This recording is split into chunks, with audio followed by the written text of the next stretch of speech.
El segundo día del juicio por el asesinato del diputado de Herri Batasuna, Josu Muguruza, se ha desarrollado en un ambiente de normalidad. Ayer no pudo concluir su declaración y el policía, Ángel Duce, ha tenido hoy ocasión de responder a las preguntas formuladas por los abogados defensores. Duce se ha arrepentido hoy de haber asesinado a Josu Muguruza.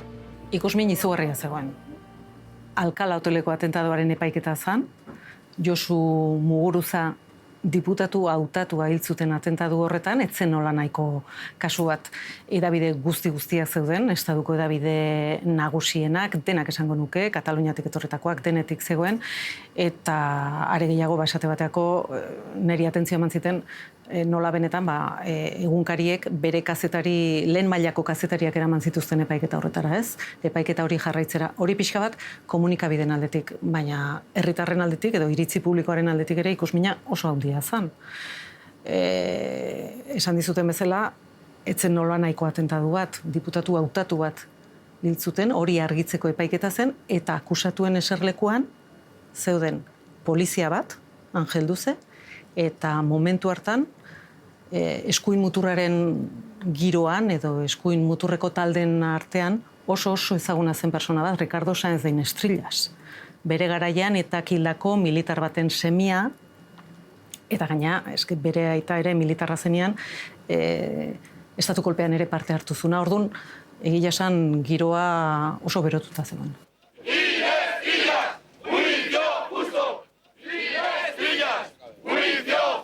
Eskuin muturreko taldeek antolatuta zituzten hainbat konzentrazio epaiketaren aurrean. Hori izan zen ja lehenengo kolpea. Gu sartu izan behar izan ginen alboko ate batetik edo atzeko ate batetik.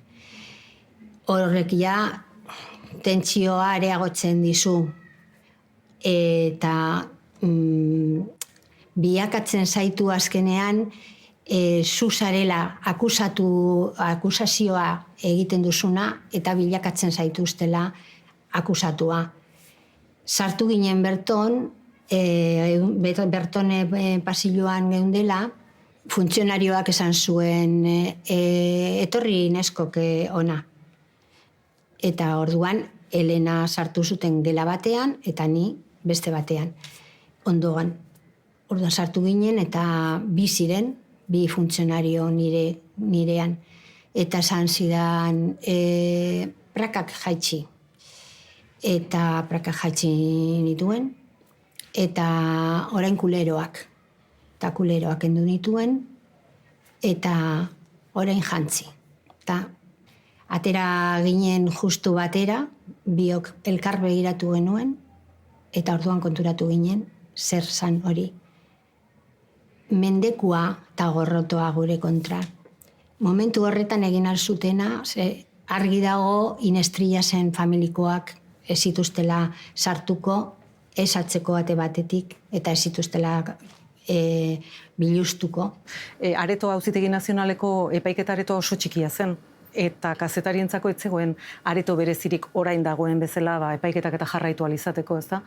Orduan, altzen moduan jarraitzen zen. Epaitegi aretora sartzea lortzen zutenek, handik bertatik. Eta beste batzuk, irratiok, demagun, kanpotik jarraitzen genuen, auzitegitik, kanpotik, eraikinetik kanpotik.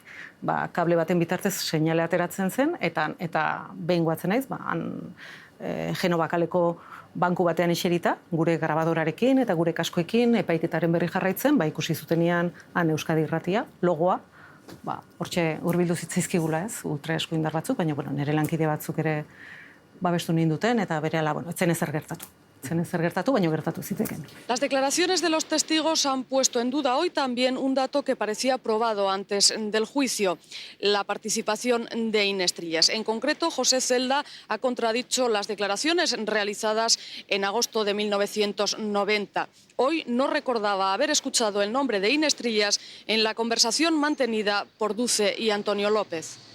Pues sí, la verdad es que yo vengo aquí a explicar lo que hice en aquella época, pero eso no quiere decir que actualmente yo lo mantenga. Ángel Duce zigortuko zutela, ez zegoen zalantzarik, berak aitortu zuen, atentadoan parte hartu zuela, ez zegoen zalantzarik. Gakoa gehiago zen, zer gertatuko zen Ricardo Sáenz de Inestrillasekin. Garai hartan, talde ultraeskuindarren artean, oso ezaguna zen personajearekin, ezta? eta ia esango genuke hortara mugatu zala epaiketa. Inestrillas errugabe edo errudun. Eta orduan behin Duzek esan zunean, berarekin etzela joan Alkala hotelera, naiz eta gero, atentadua eta gero, Duz eta Inestrillas elkarrekin egon ziren taberna batean, Madrilgo taberna batean edo pub batean, ezta? Orduan, ikusteko hori zegoen. Eta behin sententzia iritsi zanean, absolbitu egin zuten. Absolbitu egin zuten, esanez, ez zegoela frogarik, errudun jotzeko, eta Duzebeak, esan zuela, etzela berarekin joan, ez? La muerte, el asesinato de Josu Muguruza. Se lo pregunto directamente. ¿Estuvo usted involucrado en el atentado? Estoy absuelto de eso. La justicia me absolvió de eso, así que no puedo decirte sino lo que la justicia dijo. Está absuelto, no fue, pero si se hubiesen dado las circunstancias, ¿hubiese matado a Muguruza? Probablemente. Probablemente. Es decir, no a Muguruza por su nombre, sino en una determinada circunstancia, como te decía antes, vista la inactividad y la inacción del Estado, hubiera tenido la oportunidad de devolver los golpes recibidos, seguramente lo hubiera hecho sin ningún tipo de quiebra moral, sí. Seguramente. Por favor, ¿qué pasa? Contar un poco cómo transcurrió esta prueba. Algo sí. Bueno, se pagó un precio por el hecho de que Sáenz de Inestrillas era hijo de un militar que había muerto por una actuación de ETA. Yo creo que de alguna forma siempre he pensado que eso pesó para que esa persona no fuese condenada. Mira, hay un dato que es objetivo. La sentencia dice que hay un condenado y el otro fue absuelto. La pregunta es muy sencilla. ¿Quién es el segundo entonces?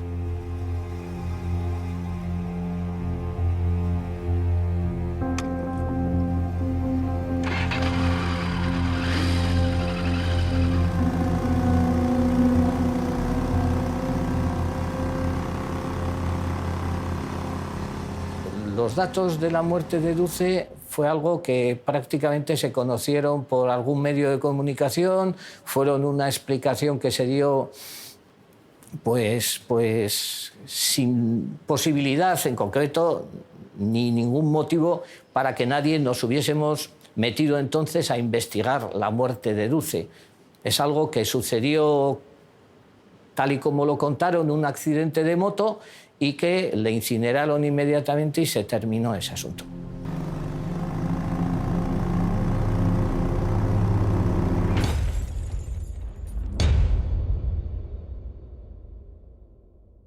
Tenemos una persona condenada y fueron dos al menos los que dispararon y otros que igual estaban por allí. ¿Quiénes eran? Y luego también una causa por qué lo hicieron. Eso, en un momento en que se está hablando de memoria, de justicia y de reparación, alguien tendría que tomar este asunto también y darle una explicación. No sería malo, ¿eh?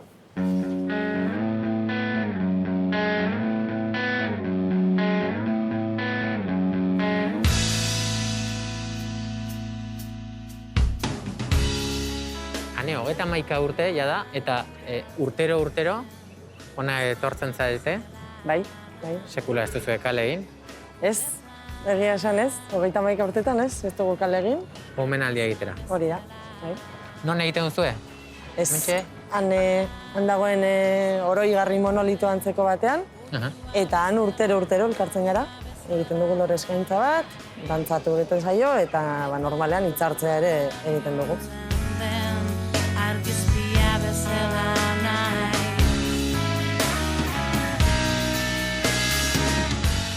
Hasieran ez zineten, ez da terrorismoaren biktimak ere? Ez. Ez, eta gu gainera kontsideratzen gaituzte eskuinmuturreko biktima. Guk argi dugu nondik datorren edo nondik etorri ziren bala horiek, eta nork agindua izan zen, baina oraindik falta zaigu aitortza hori eta ardurak bere gain hartzea. Estatuak badu lana horretan, oraindik. Eta hori lortzeko zuen borroka zertan dago?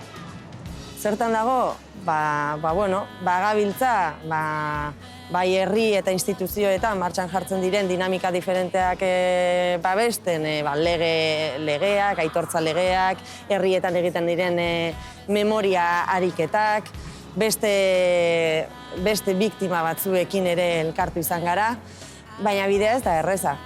Ez da erreza oraindik ate asko ixten zaizkigulako, eta pentsatu nahi dut, hurrengo urteetan, benetako elkarbizitza bat sortu nahi baldin badugu, benetako errelato bat, benetako aitortza bat, gurekin kontatu beharko dutela eta asko dugula esateko gai honen inguruan. Isiltasuna